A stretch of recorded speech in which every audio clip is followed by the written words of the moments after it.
The doorbell rang just as I was pushing back from my desk, the glow of my monitors still fading from my eyes. Pixel lifted his head from the rug, ears tilting toward the sound. Saturdays in Flagstaff were usually quiet, steady nothing like the sharp chime echoing through my house now.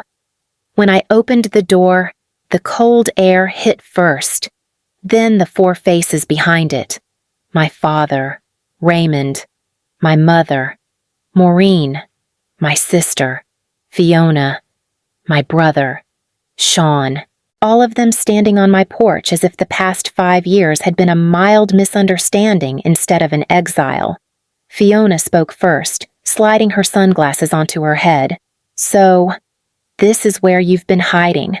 I kept my hand on the door, not inviting, just steady. "I live here." Raymond's eyes swept over the entryway behind me, catching glimpses of the clean lines and warm wood I had chosen myself. His jaw shifted. "You moved up in the world." "I worked," I said.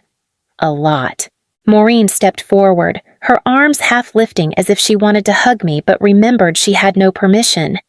"Sylvie, honey, we were in the area. Flagstaff is 2 hours from Mesa. No one is in the area, but I let the lie sit where it landed."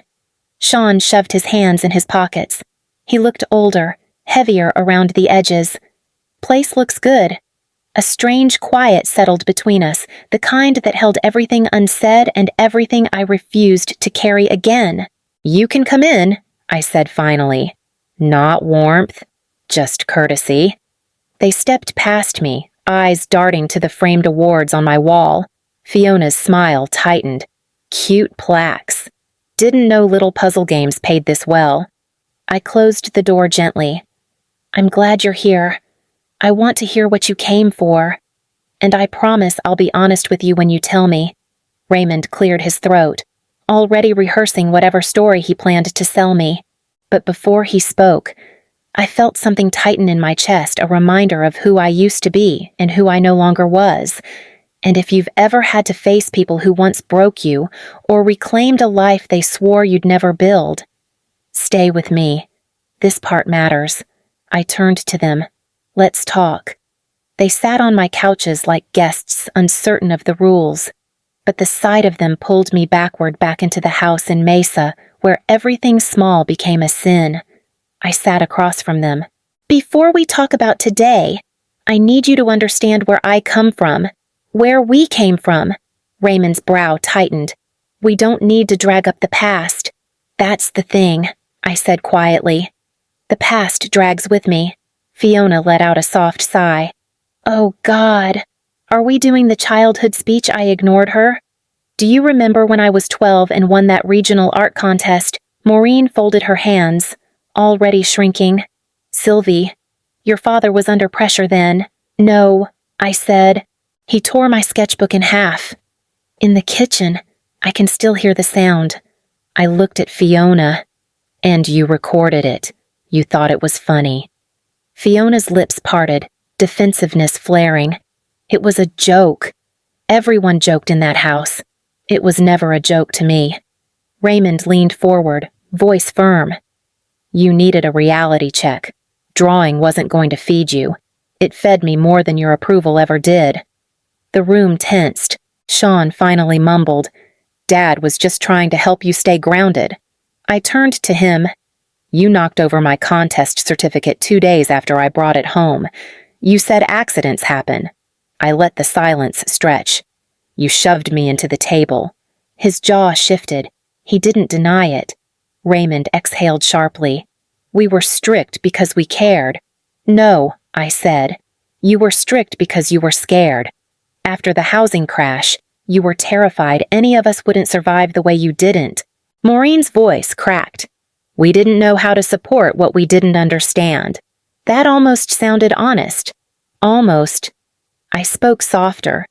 "When Aunt Lillian sent me that old laptop, you called it trash. I stayed up nights teaching myself to code because it was the only place I wasn't being told I was worthless." Raymond's eyes hardened. "We kept that house afloat. We did everything for you kids. And I learned early that dreams weren't allowed there." I said, Not mine. Anyway.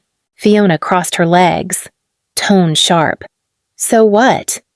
You're rewriting history now? I held her gaze. No. I remember it exactly. For a brief second. None of them spoke. Not from guilt, just from the discomfort of hearing a version of our family they never wanted to acknowledge. And for the first time since they arrived, I felt the old power dynamic shift just slightly, but enough for all of us to feel it. I leaned back. Now we can talk about why you're really here. I let the next memory come because it always arrives with the same sting.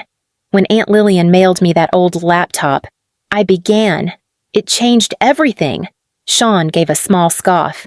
That junk. It barely turned on. It turned on enough. I said, enough for me to learn. Enough for me to breathe. Fiona crossed her arms. You obsessed over that thing. You ignored everyone. I ignored being humiliated in my own home. I replied, that laptop was survival. Raymond's voice rose.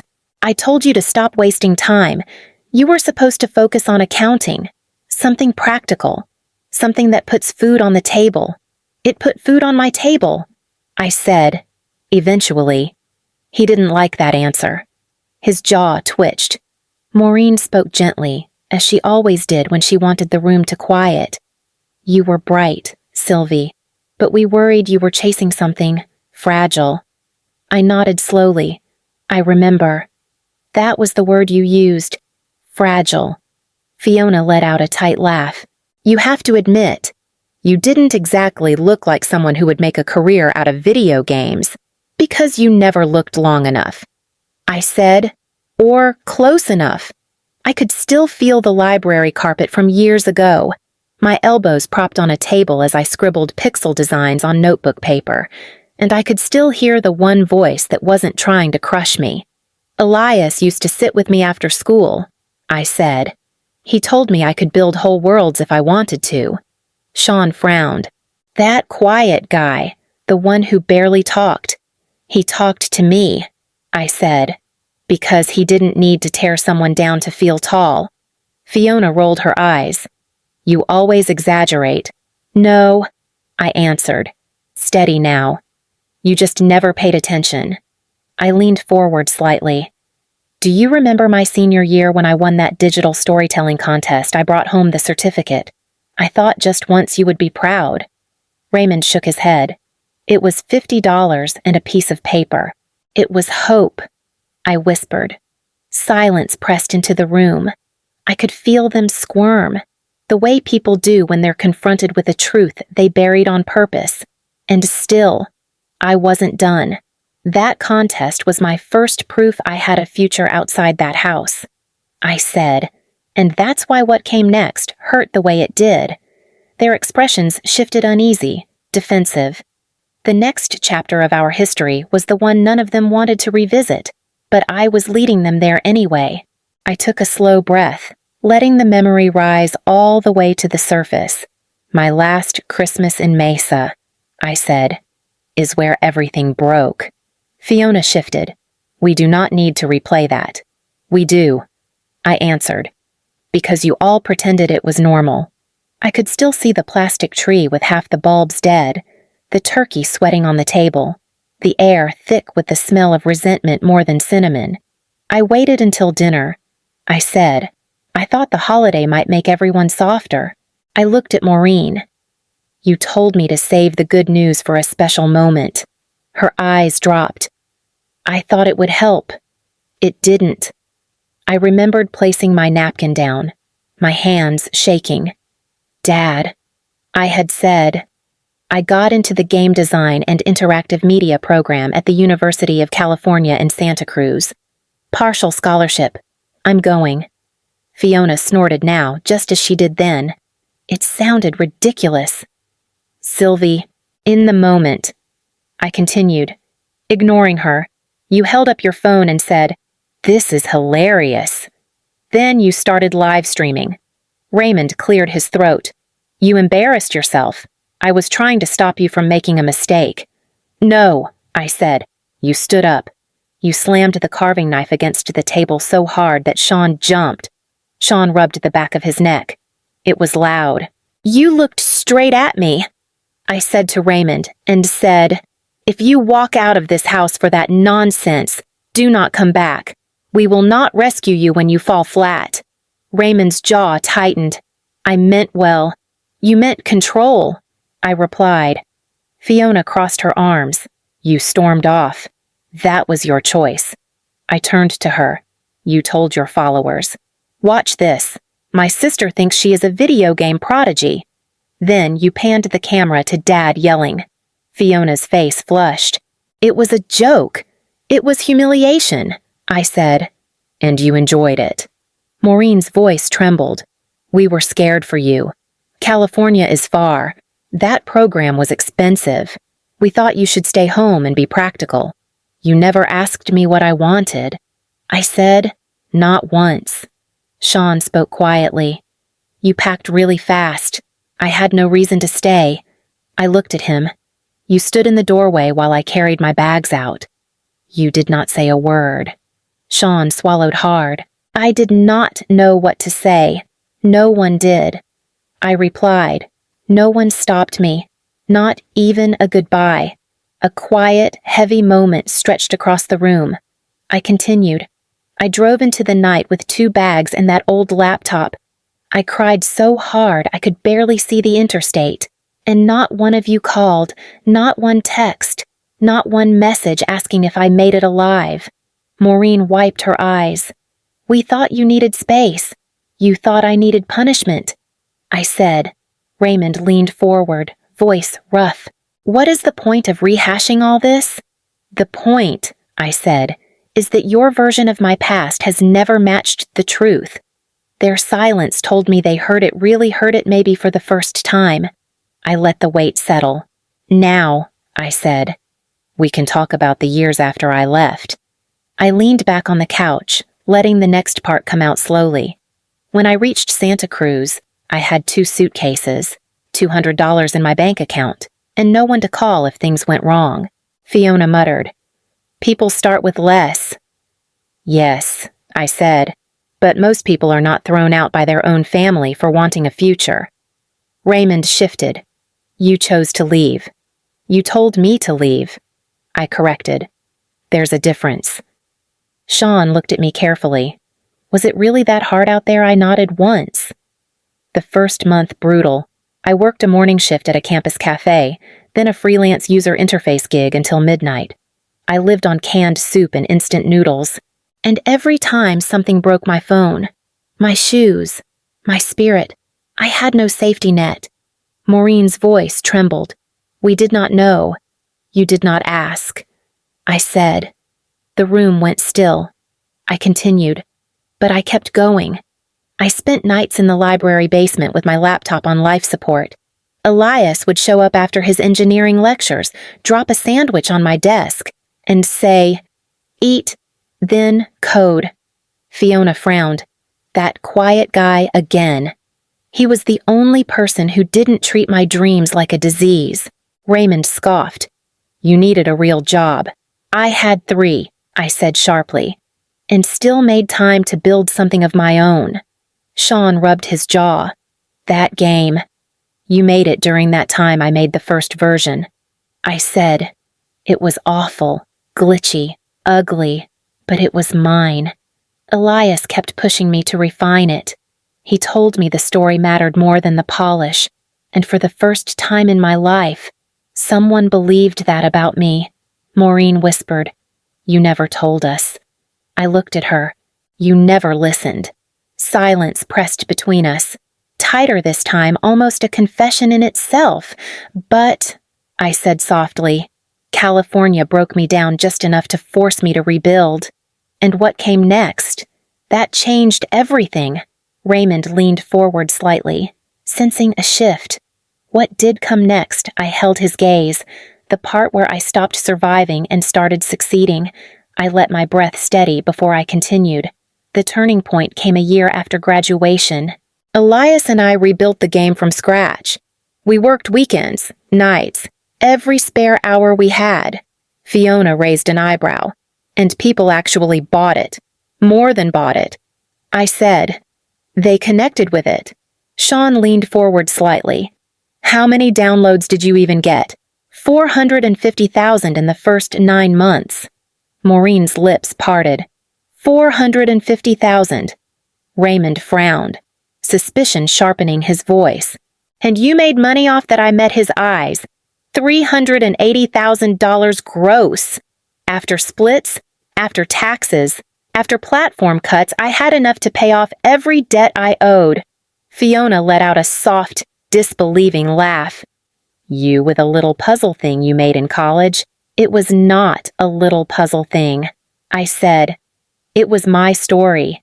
Every desert trail from Mesa, every quiet night I spent coding instead of crying, every ounce of pain you told me to outgrow it was in that game. People felt it. They played it and said, "This is me." And suddenly, my life was bigger than the house I grew up in. Sean's voice softened. So that is how you bought this place. I moved to Flagstaff the moment I could. I said, I wanted somewhere quiet, somewhere with space, somewhere. That did not look like where I came from, Maureen whispered. We could have helped you buy a home. You could not help yourselves, I said gently. And you were never going to help me. Raymond crossed his arms. You did all this alone. No, I corrected. I did it without you. That is different. The tension thickened again, sharp, familiar, but no longer frightening. I built a studio. I continued. A real one. With the next game funded by our own revenue, Elias visits every month. We brainstorm, we test builds, we plan releases, and for the first time in my life, I did not feel like an inconvenience. Fiona swallowed, her voice quieter. You really never needed us. Did you? I looked at her steadily. I wanted you. That was the difference. Wanting something is not the same thing as needing it. Raymond's jaw flexed. And after 5 years, I said softly, I learned to live without both. I took a slow sip of water, giving them space to absorb everything I had laid out. 5 years of silence had stretched between us, but hearing it spoken aloud made the distance feel even wider. You know, I said quietly. I checked once. Just once. After the first year, Fiona blinked. Checked what your lives. I said. I opened social media. I looked at your profiles. I turned toward her, and the first thing I saw was a post from you. Her cheeks reddened. I post a lot. This one stayed with me. I held her gaze. Family night with the favorites. Maureen sucked in a breath. Fiona. You did not tag anyone, I added. You did not leave an empty seat. You did not even pretend I existed. Fiona tensed. It was just a caption. It was a message. I said, one you meant for me. Raymond's voice hardened. You ran off. You cut us out. You told me not to come back. I replied, you made that boundary. I honored it. Sean shifted uneasily. We thought maybe you were happier without us. I was safer, I said. There is a difference. The room grew tense again, a pressure I recognized but no longer feared. Maureen reached out, her hand trembling. We did not know how to fix things. You did not try. I answered softly. 5 birthdays, 5 holidays, 5 years, not one call. Fiona frowned. You blocked us. After the first year, I said. After you proved I was never missing from your world. I was erased. Sean stared down at his hands. We messed up. That, I said, is the first true thing any of you have said today. It landed. Not harshly, just honestly. I drew a breath. And now that we have cleared the silence, I said, you can finally tell me why you showed up after half a decade on my doorstep. Raymond cleared his throat first. It was the same warning noise he used to make before announcing a rule or a punishment. All right, he said. Since you want honesty, we will be honest. Fiona straightened. smoothing her blouse like she was about to step on stage. Sean leaned forward, elbows on his knees. Maureen clutched her purse with both hands. I waited. Raymond exhaled. Things have been difficult. The company let me go last spring. Downsizing, restructuring, all the usual excuses. His voice tightened. I have been looking for work, but men my age do not get many second chances. Not in that field, Maureen added quickly. We fell behind on the house. 4 months now. The mortgage company is threatening action. I nodded once, neutral. Fiona jumped in next, already anxious. And my content channel. It tanked. Completely. I spent money on cameras, lights, sponsorship deals, everything you are supposed to do. Her laugh was brittle. Turns out, doing it full-time is not as easy as people think. How much I asked quietly. She swallowed. 38,000. Give or take. Sean's turn. He rubbed both hands over his face. I messed up. I got into some sports betting apps. It was supposed to be small, just a distraction. Then I kept trying to win back what I lost. His voice dropped. I am down 32,000. The collectors are calling non-stop. Raymond sat up straighter, like a man presenting a united front. We are not here to beg. We are here because you are doing well, and because we are your family.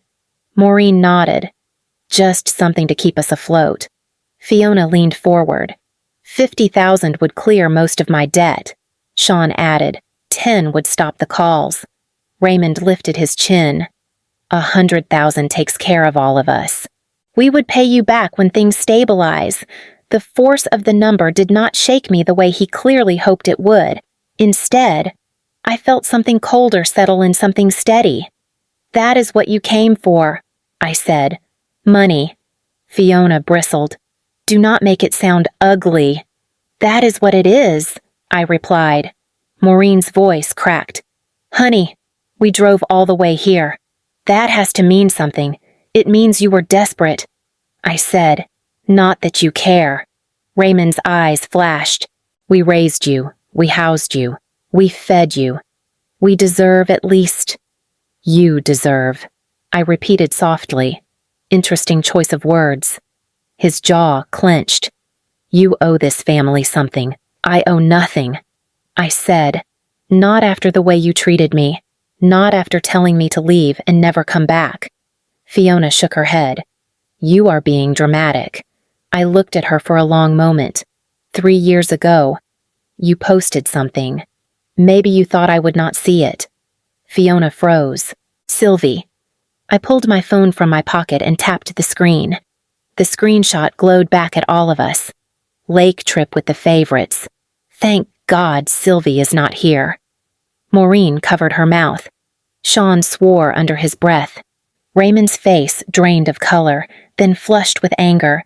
Fiona reached for the phone. That was a joke. Old. It did not mean it meant exactly what it said.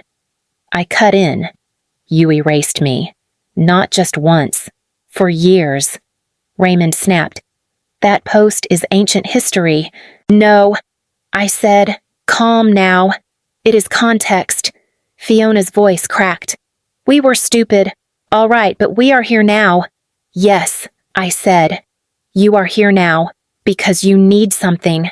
Sean stood abruptly. Come on, Sylvie. 10,000 would fix everything for me. I would change. I swear. Maureen's eyes filled. Please, think of us. I breathed out slowly. I am thinking of you, and I am thinking of me. Raymond stepped forward. We are your blood, and blood, I said, was the first thing you used against me. He stiffened. So, after everything we told you, everything we taught you, this is who you became. Yes, I said, self-sufficient, stable, and done.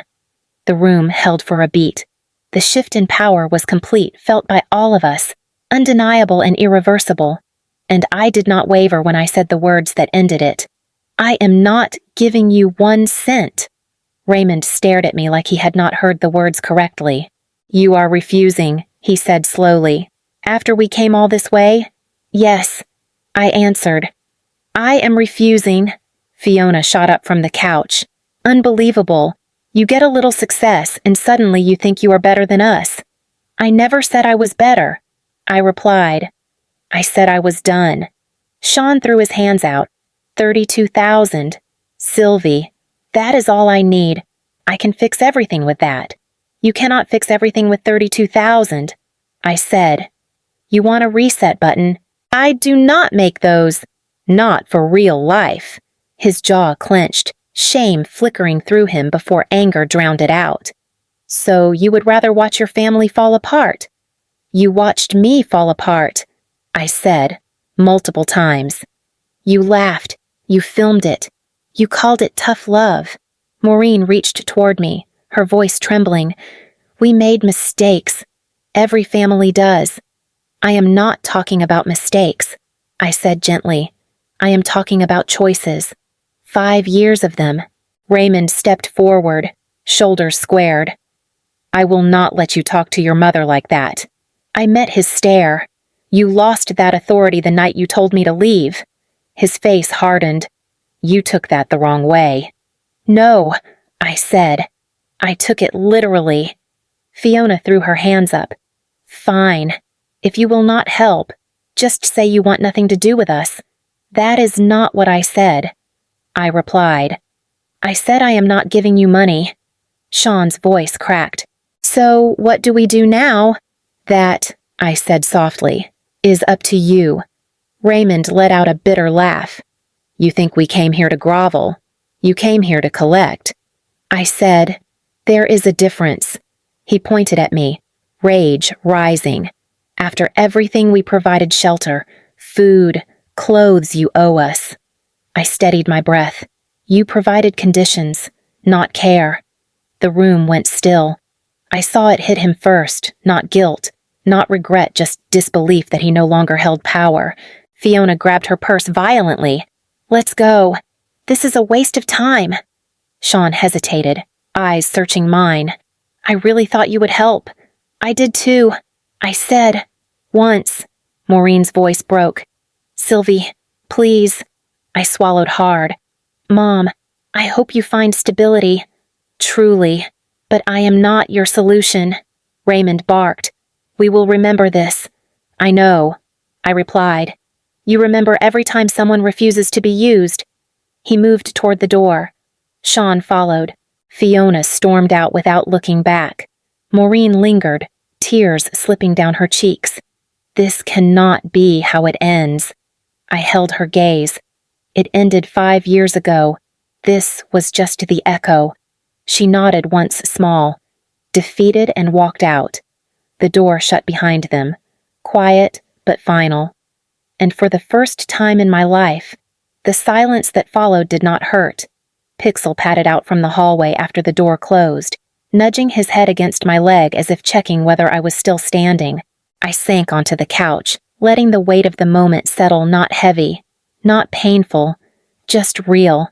My phone buzzed. Elias. I answered, and his voice came warm and steady. How did it go? They wanted money, I said, a lot of it. Did you give it to them? No. A small pause. Then, good. You do not need to fund the people who tried to shrink you. I exhaled softly. It is strange. I thought I would feel guilty, but I just feel clear. You should, he said. You built your life without them.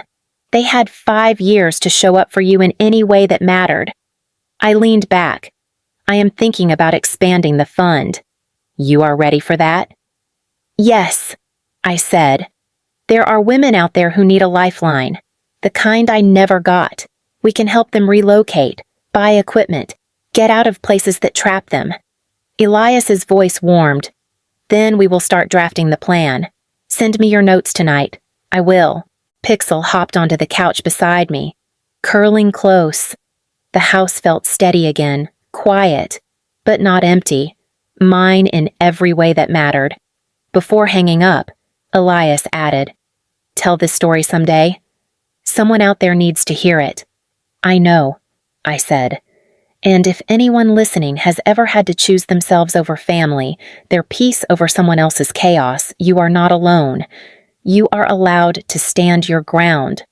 Pixel nudged my hand until I scratched behind his ear.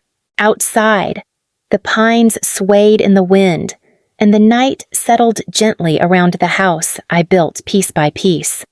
I did not look toward the driveway. There was nothing left to watch drive away, and everything ahead of me was mine.